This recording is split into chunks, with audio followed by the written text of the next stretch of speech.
Assalamualaikum warahmatullahi wabarakatuh. Kali ini saya akan mencoba membahas terkait ilmu shorof, yaitu dasar dari ilmu shorof. Yang pertama yang akan saya bahas itu terkait kenapa kita harus belajar shorof. Yang kedua, mengapa shorof disebut ibunya bahasa Arab. Yang ketiga, terkait pengertian. Yang keempat, tasrif dan pembagiannya. Dan yang kelima, tentang wazan dan mauzun. Mari kita mulai.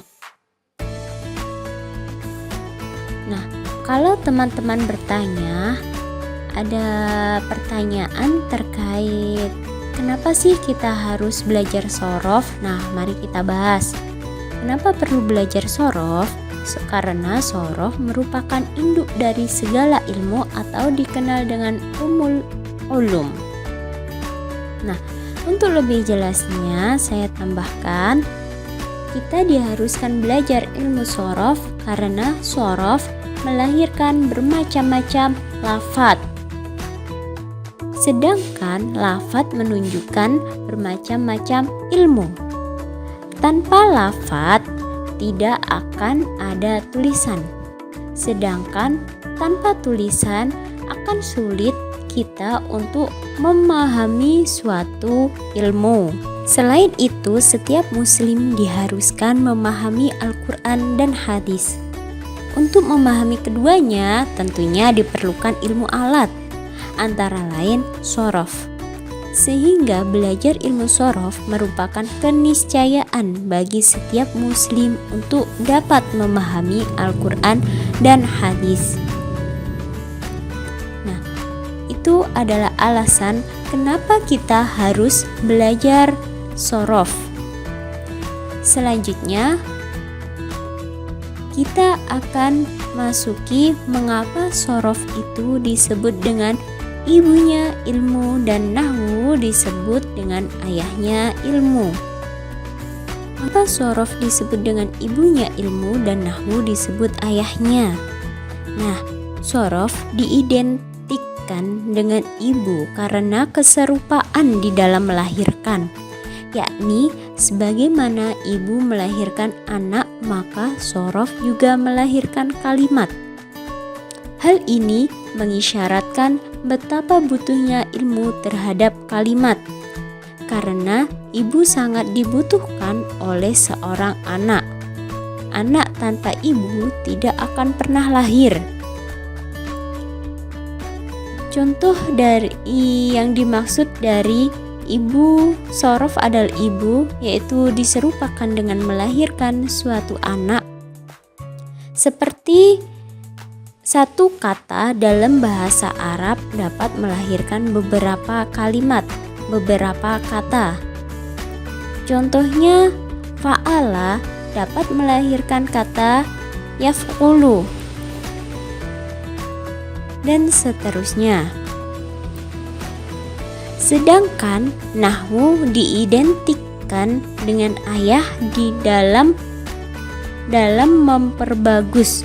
Sebagaimana seorang ayah memperbagus kepada anaknya, begitu juga ilmu nahwu memperbagus kalimat dan lafadz.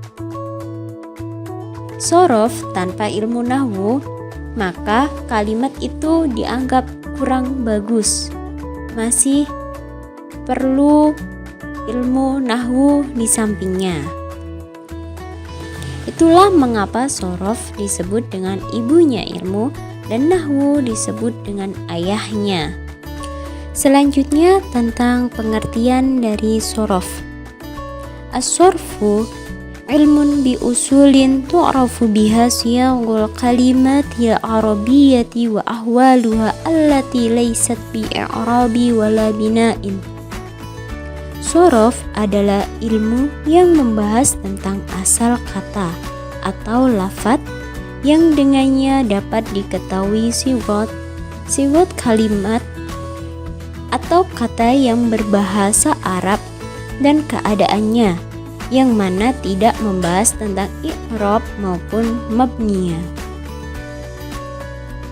Wasorfu min ahammil ulumil arabiyyati li'anna alaihi mu'awwala fi dhabti siyagil kalim wal ilmu bi jumu'il qiyasiyati wa sima'iyati wa syaddah wa tusamma aydan bi ummil ulumin wan nahwu abuha. Shorof merupakan yang paling penting di antara ilmu-ilmu Arab karena merupakan penentu pembentukan sigot, kata atau lafadz, dan merupakan ilmu yang mencakup semua yang qiyasi maupun simai. Shorof disebut juga dengan ibunya ilmu dan nahwu adalah ayahnya. Selanjutnya ada at-tasrif wa aqsamuhu. At-tasrif lughatan at-taghyir dalam kitab Jami'ud Durus al-Arabiyyah. Wa istilahan huwa al-ilmu bi ahkami mimyatil kalimati wa bima bi ahrufiha min asalatin wa ziyadatin wa sihatin wa i'lali wa ibdalin wa shibhi dalik. Tasrif menurut bahasa adalah berubah, dan menurut istilah adalah ilmu yang membahas tentang hukum-hukum bentuk lafadz, termasuk huruf-hurufnya baik yang berupa huruf asli maupun tambahan, huruf shahih, i'lal maupun ibdal dan sebagainya. Wa tasrif kismani istilahiyun wa lughawiyun. Tasrif ada dua macam. Yang pertama yaitu istilahi dan yang kedua ada lughawi.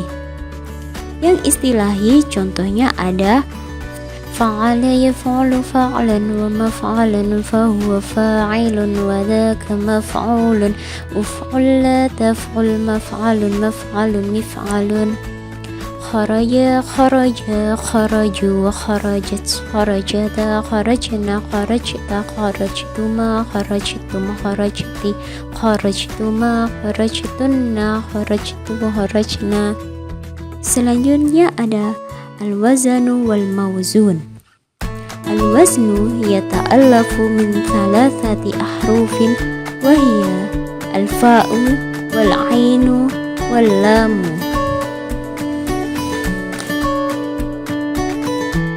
Fayuqalu kataba ala wazni fa'ala wa yaktubu ala wazni yaf'ulu wa uktub ala wazni uf'ul.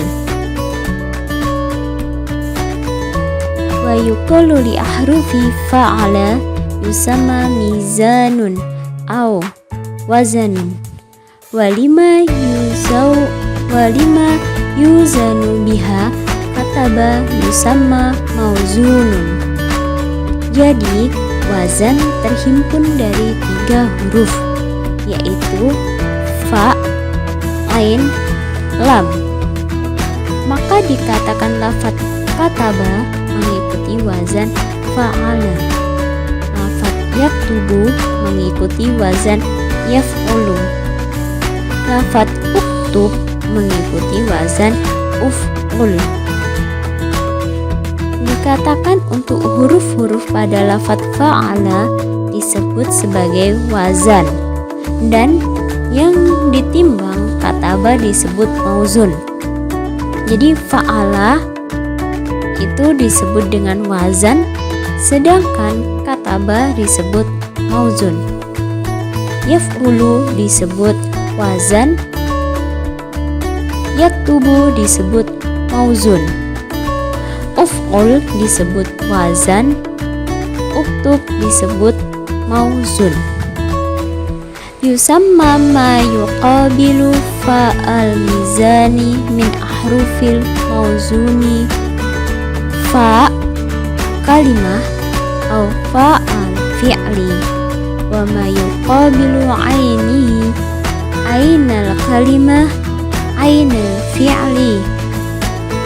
wa ma yuqabilu lamahu lama kalimah au lama fi'li wa yajibu ayyakuna mizanu mutabiqan lil mauzun.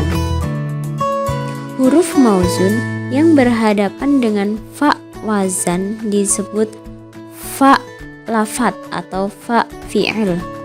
Yang berhadapan dengan ain disebut ain lafat atau ain fi'il. Dan yang berhadapan dengan lam disebut lam fi'il. Wazan harus sesuai dengan mauzun dalam harokat, sukun, dan huruf. Jadi untuk fa fi'il dari kata nasara adalah nun. Ain fi'ilnya adalah shod. Lam fi'ilnya adalah ro. Fa'ala nasara ini adalah huruf asal. Lafat wazan fa'ala dinamakan huruf asal. Lafat nasara semuanya berupa huruf asli. Karena itu lafat ini termasuk fi'il tsulasi mujarrad. Sedangkan af'ala dan akroma, setiap huruf yang berhadapan dengan fa, ain, dan lam dari lafat wazan fa'ala dinamakan huruf asal. Yang selain itu disebut huruf ziyadah atau huruf tambahan, seperti lafat akroma. Tidak semua huruf asli tetapi memiliki satu huruf tambahan yaitu hamzah.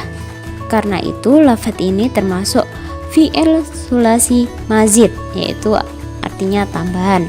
Jadi untuk huruf hamzah ini adalah huruf ziyadah. Terus kaf adalah fa fi'il, ro adalah ain fi'il, dan mim adalah lam fi'il. Itulah dasar dari sorof. Jadi untuk lebih jelasnya insya Allah akan saya jelaskan di video-video selanjutnya.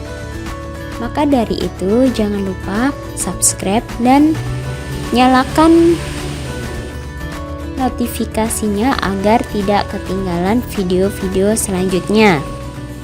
Terima kasih, mungkin cukup sekian. Wassalamualaikum warahmatullahi wabarakatuh.